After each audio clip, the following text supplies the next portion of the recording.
want to just calculate the linear regression analysis, so you have to identify, or you must know which is the dependent variable and which is independent variable.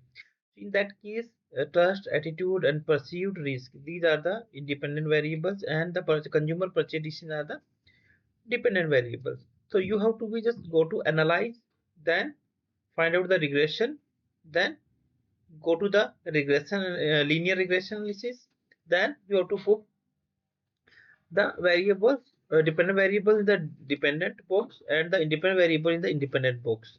So dependent variables in that case is the consumer purchase decision. You have to put and drag it to the dependent box. Then the trust is the independent variable. Okay, and go to the statistics. Then you have to be just go to the estimates. You have to click estimate, because we also know the want to the calculate the estimate. And the confidence interval we can just put at the 95. It means 5% level of significance. We have the 95% confidence interval. It means we have the 5% level of significance. If you want to just also calculate the covariance matrix, then you can also just tick on the covariance matrix. Then model fit, thus we also need the model fit. If your model will be fit, then you can proceed to the regression analysis. Then descriptive, we don't require the descriptive statistics. And if you want to know the residual, then you can also click here the Derby Watson. Otherwise, no, not required. Continue. Then okay. So when you will just apply the linear regression analysis, you will get the three tables: model summary, ANOVA, and coefficient. The model summary told you the how much the R square value is there. That is the 0.430, or R is the 0.656, means the 65% of the independent sorry 65%, 65.6% of the variation of the dependent variable will calculate करेंगे. तो we have to got the three tables. One is the model summary, another the ANOVA, and third is the coefficient.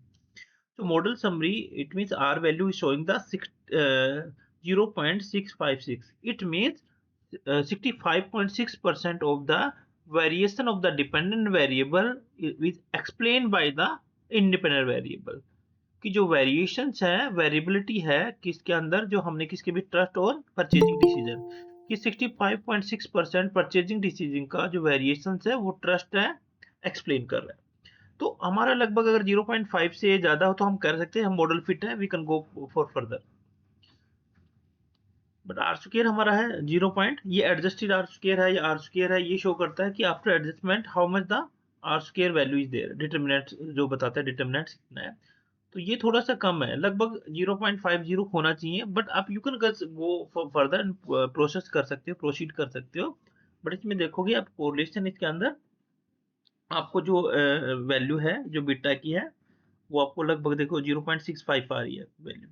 तो overall सही है. हमें जो are की value देखनी और देखना सिग्निफिकेंस है या नहीं. तो आर की वैल्यू हमारे जो है 0.656 है, मीन 65.6%.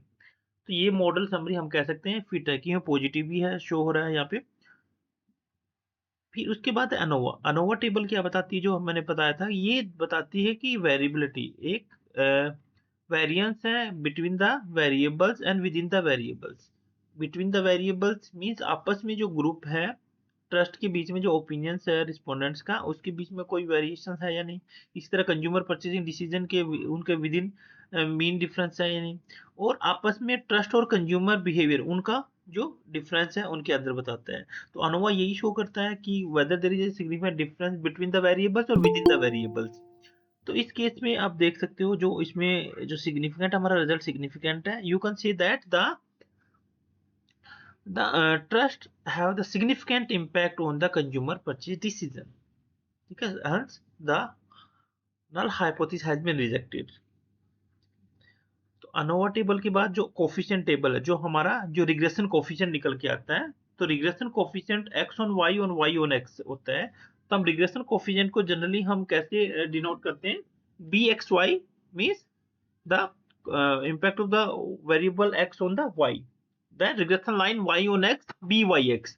दो कोफिशिएंट होते हैं, आपको पता है रिग्रेशन लिस्ट आपने अगर स्टैट पढ़ा है तो there is a two coefficient in that regression coefficient जिसको बोलते हैं x on y and y on x। तो x on y का रिग्रेशन कोफिशिएंट को डिनोट करते हैं हम bxy से और y on x को डिनोट करते हैं byx से। तो हम कोफिशिएंट अगर देखें दोनों का, हमने अभी कोफिशिएंट जो कैलकुलेट किया है इसमें dependent variable consumer purchase decision था एंड इंडिपेंडेंट वेरिएबल हमारा ट्रस्ट था। तो इस केस में भी आप देखोगे तो बीटा वैल्यू आपको यहाँ पे शो होगी, ये जो स्टैंडर्ड कोफिशिएंट बीटा वैल्यू है 0.65.57। इसका मतलब क्या है कि if you will change the 1% in the dependent variable, the trust will be changed in the 65%। कि 1% प्रोपोर्शनेट, एक यूनिट चेंज करने पे कितना परसेंट आप उसके अंदर इंडिपेंडेंट वेरिएबल में चेंज होगा। क्लियर? हम दिखाते हैं y equal to a plus b x, x equal to a plus b y. ठीक है, अगर डिपेंडेंट वेरिएबल में आप 1% चेंज करोगे तो how much percentage change in the independent variable. अब कंज्यूमर परचेज डिसीजन में हमने मान लो for example we have to be increase the 1 unit, then how much the change in the total trust. तो ये चीज शो करता है कि आप वेरिएशन कितना है, कितना परसेंट चेंज करोगे तो उसके अंदर आपका डिपेंडेंट वेरिएबल में कितना चेंज होगा, सॉरी इंडिपेंडेंट वेरिएबल। तो यहाँ पे डिपेंडेंट वेरिएबल क्या है, कंज्यूमर परचेज डिसीजन और ट्रस्ट, दोनों के बीच में आप ऐसे कर सकते हो, एक्स ऑन वाई कर सकते हो, वाई ऑन एक्स कर सकते हो। तो दोनों कोफिशिएंट के बारे में यहाँ पे बता रखा है। तो अगर इसमें if you will change 1% change in the trust, तो how much the proportionate, how much the impact on the purchase decision. 1 unit change करते हो ट्रस्ट में, अगर ट्रस्ट थोड़ा सा और बिल्ड अप होता है तो परचेज कंज्यूमर परचेज डिसीजन में कितना चेंज होगा। तो ये शो करता है, एक स्लोप चेंज करता है, इंटरसेप्ट शो करता है बीटा कि how much the percentage of change in the one variable if will change in the another variable, how much change in the independent variable if we will change the 1% in the independent variable. अगर dependent variable में 1% change करेंगे तो independent variable पे क्या impact पड़ेगा। तो ये आपका कोफिशिएंट जो शो करता है। तो इसमें क्या है कि if we will change 1% into the consumer into trust, how much, लगभग 65% जो चेंज है वो आपका इस पे इंपैक्ट पड़ेगा, किस पे, dependent variable consumer purchase decision पे। क्लियर? और यहाँ पे देखो सिग्निफिकेंट भी दिखा रहा है, 0.162 दिखा रहा है।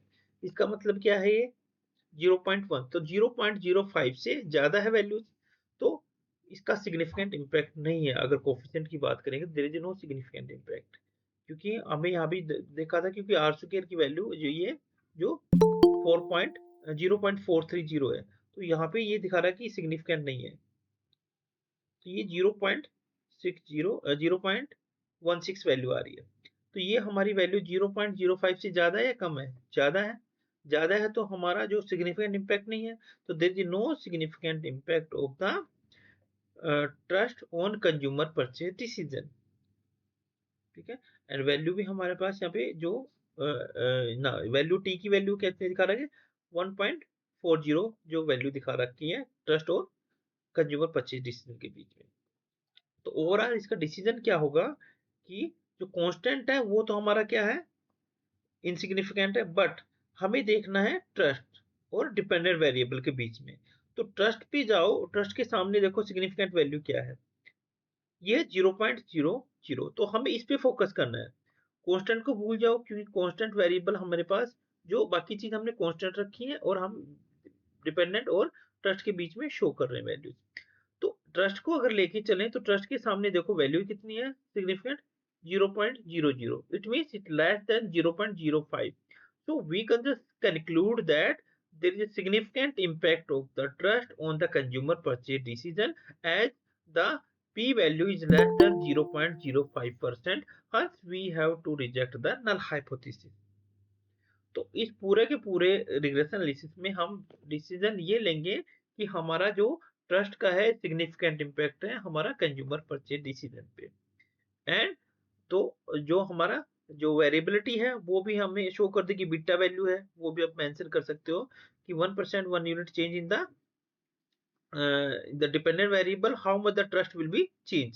ट्रस्ट के अंदर कितना चेंज होगा 65.6%। अगर 1% चेंज करते हो कंज्यूमर परचेज डिसीजन में तो इतना चेंज ट्रस्ट में होगा। x is equal to a plus b y. तो उल्टा कर सकते हो इसमें, y is equal to a plus b x. It means if you will change the 1% unit into the trust, how much change in the consumer purchase decision? तो ये 0.65% proportionate change करोगे आप ट्रस्ट के अंदर तो 1% यूनिट या 1 unit change होगी consumer purchase decision. ठीक है, तो ये 3 टेबल आपको एक्सप्लेन करनी होती है इरिगेशन एनालिसिस में, model summary, ANOVA and coefficient. Clear?